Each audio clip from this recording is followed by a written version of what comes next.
Hello guys, मैं अर्जुन सिंह और मैं जो आपको पढ़ा रहा हूँ सिंप्लीफिकेशन, आज मैं उसकी क्लास नंबर 5 लेने जा रहा हूँ। और इसमें अब तक मैंने जो कराया है उसमें बोर्ड मास का यूज था। सारी वीडियो में जितने भी क्वेश्चन थे कि बोर्ड मास का यूज कैसे किया जाता है, लेकिन आज की जो मेरी ये वीडियो है या मेरी जो क्लास है वो होगी सूत्र एवं सर्वसमकाएं, क्योंकि इन सर्वसमकाओं का जो प्रयोग होता है वो बीजगणित में होता है। ठीक है ना। और बीजगणित भी तो एक गणित का ही पार्ट है। बीजगणित, अंकगणित, रेखा गणित, ठीक है ना। तो ये बीजगणित का ही एक हिस्सा है और इसके बिना बीजगणित ही संभव नहीं है। ठीक है ना। लेकिन ये उसमें एक चैप्टर होता है सिंप्लीफिकेशन। तो सिंप्लीफिकेशन में ही ये सूत्र एवं सर्वसमकाएं आती हैं। ठीक है ना। और इसमें सबसे पहले जो फॉर्मूला होता है, जो सूत्र होता है, जो सर्वसमका होती है, वो होती है a प्लस बी का whole square equal to A square plus B square plus 2ab। दूसरा होता है इसका माइनस के टर्म में a माइनस बी का whole square equal to A square plus B square minus 2ab। ठीक है ना। और थर्ड फॉर्मूला होता है या सर्वसमका होती है A square minus B square. तो इसमें होता क्या है, एक बार दोनों पदों को बिना स्क्वायर के जोड़ देते हैं और एक बार दोनों पदों को घटा देते हैं। तो ये हो जाएगा A square minus B square equal to A plus B और ए माइनस बी। ठीक। फिर उसके बाद अगला फॉर्मूला है ए की क्यू माइनस बी की क्यू, अर्थात ए की घात 3 माइनस बी की घात 3 बराबर A minus B multiply A square plus B square, sorry A square plus B square plus A B. ठीक है ना। और नेक्स्ट है ए की क्यू प्लस बी की cube equal to A plus B multiplied A square minus A B plus B square. ठीक। और next है ए प्लस बी का होल क्यू, अर्थात ए प्लस बी की घात 3, A cube plus B Q plus 3ab bracket में ए plus B. और इसको चाहे तो अगर हम इसका मल्टीप्लाई खोलेंगे तो ये आगे भी हो जाएगा, ए की क्यू प्लस बी की cube plus 3a square B plus 3ab का स्क्वायर। ये इस टाइप से भी होगा, मतलब ऐसे भी लिख लो या ऐसे कर लो। ठीक है ना, बात एक ही है। अब अगला a माइनस बी का होल क्यू, अर्थात a माइनस बी की होल घात 3, a की घात 3 माइनस बी की घात 3 माइनस 3ab और मल्टीप्लाई a माइनस बी। अब इसको बोलने के अलग अलग तरीके होते हैं। अगर इंग्लिश मीडियम के होते हैं तो वो इसको इस टाइप से बोलेंगे, ए माइनस बी का whole cube equal to A cube minus B cube minus 3ab and multiplied by A minus B whole. और हिंदी मीडियम है तो ए माइनस बी की घात 3 बराबर ए की घात 3 माइनस बी की घात 3 माइनस 3ab गुणा ए माइनस बी। ठीक है। अब नेक्स्ट, इसमें नेक्स्ट सर्वसमका है ए प्लस बी प्लस सी का होल स्क्वायर। सेम इसमें तीन टर्म दे रखे हैं, 1 2 3, और इसमें दे रखे थे 2, इसमें 3 और इसमें 2। सेम वही चीज़ है, A square plus B square, third term C square plus 2ab 2bc 2ca। ठीक है। अब देखो इससे हमें करना क्या है, एक तो इनको याद करना है, लर्न, याद करना है। और इसका याद करने का तरीका, याद करने का तरीका, मैं ये तरीका सिर्फ उन भाई बहनों को बता रहा हूँ जिनका मैथमेटिक्स लेवल 0 है, मतलब जिनको मैं करा रहा हूँ अब। ठीक है ना। ये उन मैथमेटिक्स के जो प्रकांड विद्वान हैं, ये उनके लिए नहीं है भाई। उनके लिए तो और हाई फाई जो रामानुजन थे उनके जो शिष्य हैं वो वहाँ जाके पढ़ें। ठीक है भैया, ये तो सिर्फ उन भाई बहनों के लिए है जिनका मैथमेटिक्स बिल्कुल शून्य होता है। तो इसलिए मैं ये सब बता रहा हूँ कि याद करने का तरीका भी बता रहा हूँ साथ के साथ कि याद करने का तरीका होता क्या है। तो याद करने का तरीका, सर्वसमकाओं को, इन फॉर्मूलाज को लर्न करने का तरीका सबसे बेस्ट यही है कि एक सूत्र को कम से कम 10 बार लिखो, 2 दिन लगातार 2 दिन तक। जैसे डॉक्टर अपनी दवाई की डोज बताता है वैसे मैं अपनी पढ़ाई की डोज बता रहा हूँ। ठीक है, अगर किसी बीमारी को सही करना है तो इस हिसाब से भाई 2 दिन तक 10-10 बार डोज ले लेना इनकी सर्वसमका की, तो 100% ये लर्न हो जाएंगी। ये मेरा प्रॉमिस है, हो जाएंगी, करके देख लेना। ठीक है, क्योंकि अगर कोई, दो ध्यान रखना, अगर कोई कोचिंग करा रहा है तो इसका सबसे बेस्ट तरीका यही है कि जाहिर सी बात है भाई उसके पास अनुभव तो है। जैसे मुझे ले लो, मेरे पास अनुभव है, हाँ मैं कह रहा हूँ अनुभव है, मैं वही अनुभव आपको परोस रहा हूँ, तो खाओ क्यों, बस अब ये आपके ऊपर, अगर खाओगे तो भाई पेट भरेगा और नहीं खाओगे तो ईश्वर मालिक है। ठीक है ना। तो मैं तो पक्का यही बता रहा हूँ भाई, यही तरीका है फॉर्मूलाज को याद करने का। और फॉर्मूला, ये जो जितने भी सर्वसमताएं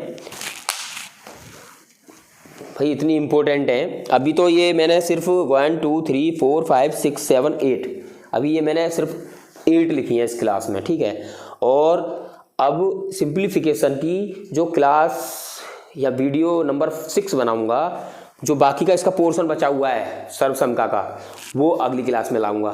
ठीक है ना। तो मैं समझाना बस यही चाह रहा हूँ कि इनका, अब जैसे मैंने बोला था मैं 7 वीडियो मतलब सिंप्लीफिकेशन पर बनाऊंगा, तो ये मेरा नंबर वीडियो 5th है। ठीक है ना। तो एक फॉर्मूले इसमें हो गए और आधे फॉर्मूले में वीडियो नंबर 6 में बनाऊंगा। ठीक है ना, वीडियो नंबर 6 में लिखूंगा। उसके बाद वीडियो नंबर 7 जो होगा वो मेरा थोड़ा लॉन्ग वीडियो होगा। ठीक है ना। उस वीडियो में ये जितनी भी सर्वसमकाएं हैं, ठीक है, इनमें जो सबसे ज़्यादा इम्पोर्टेंट सर्वसमकाओं पर जो एग्जाम में क्वेश्चन पुटअप किए जाते हैं, मैं सिर्फ उन सर्वसमकाओं को समझाऊंगा। ठीक है ना। तो आज के लिए 1 2 3 4 5 6 7 8, ये 8 सर्वसमकाएं हैं और इनको आपको लर्न करना है। ठीक है ना, बस। और हाँ, इनको लर्न करना है। और इसके बाद सिंप्लीफिकेशन की क्लास नंबर 7 ख़त्म कराने के बाद में, और मैं फिर एक क्लास कराऊंगा हिंदी की, सामान्य हिंदी, जनरल हिंदी। एक क्लास कराऊंगा मैं जनरल हिंदी, सामान्य हिंदी की, सामान्य हिंदी। और उसमें स्टार्टिंग करूंगा मैं सामान्य हिंदी में सबसे पहले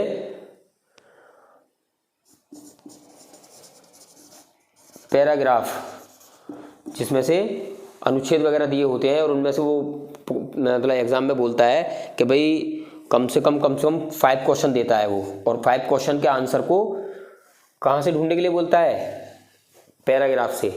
कहाँ से ढूंढने के लिए बोलता है, पैराग्राफ से। ठीक है ना।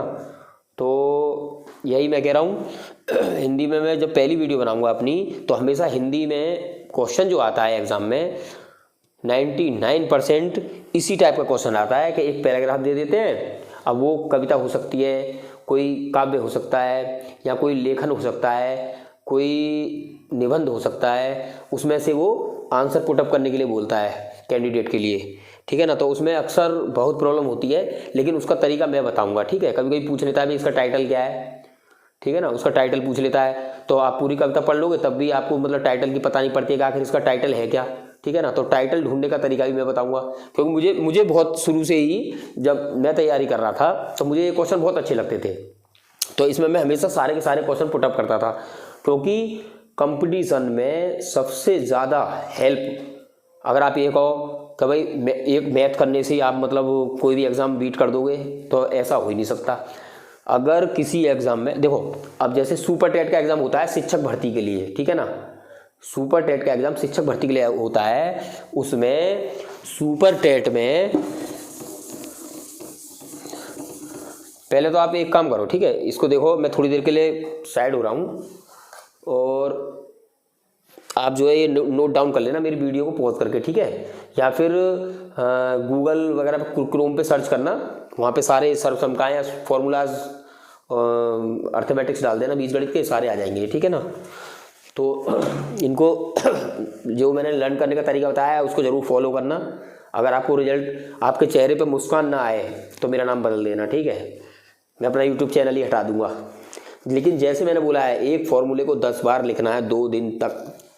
कहने का मतलब, एक फार्मूला 10 बार लिखा, दूसरा फार्मूला 10 बार लिखा, तीसरा फार्मूला 10 बार लिखा, लर्न हो जाएगा। फिर अगले दिन फिर वही शुरू से एक फार्मूला 10 बार लिखो, बस पक्के लर्न हो जाएंगे, ठीक है। रटने की जरूरत नहीं है, अपने आप सब सेटलमेंट हो जाएगा माइंड में, भूलोगे नहीं कभी, ठीक है ना। तो मैं ये कह रहा था, तो शिक्षक भर्ती में जो सुपर टेट का एग्ज़ाम होता है, देखो अगर आप सोच रहे हो कि आप 4 सब्जेक्ट की तैयारी कर लेने से एग्ज़ाम बीट कर लोगे किसी चीज़ का, इम्पॉसिबल। क्योंकि सुपर टेट में 150 मार्क्स का एग्ज़ाम होता है, ठीक है ना, और 150 नंबर ऑफ क्वेश्चंस होते हैं, नंबर ऑफ क्वेश्चंस 150, ठीक। और इसमें पासिंग मार्क जो होता है वो 65% जनरल और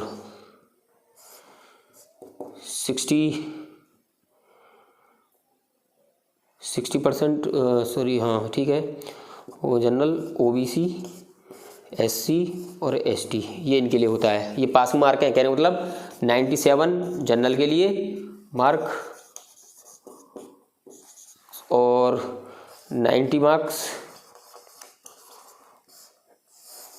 इनके लिए, तीनों के लिए, ओबीसी, एससी और एसटी के लिए 90 मार्क्स पास आउट होते हैं, कितने में से, 150 में से, ठीक है ना।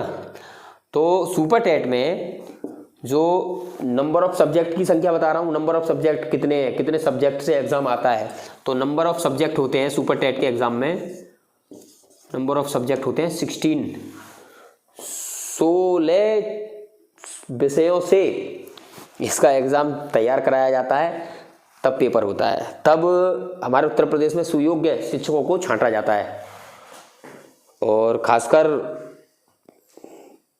वर्तमान सरकार ने ही इस पद्धति को अपनाया है, और जो कि प्रारंभिक शिक्षा, जो सब सरकारी विद्यालयों में जो प्रारंभिक शिक्षा है उसका स्तर सुधारने के लिए, और इसमें सुधार आ रहा है, 100% आ रहा है, ठीक है ना।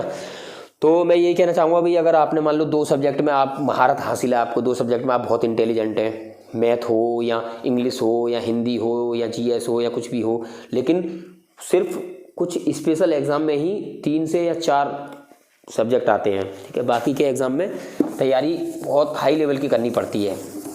जैसे देखो, अगर एसएससी सीएचएसएल में जाओगे, अगर एसएससी सीएचएसएल की तैयारी करोगे तो इसकी जो जॉब होती हैं ज़्यादातर वो 10+2 लेवल की होती हैं, ठीक है ना, 10+2 लेवल की होती है। और इनमें होता क्या है, सब्जेक्ट जो होते हैं एग्ज़ाम के, वो इसमें यही होता है, एक तो मैथ्स, एक रीजनिंग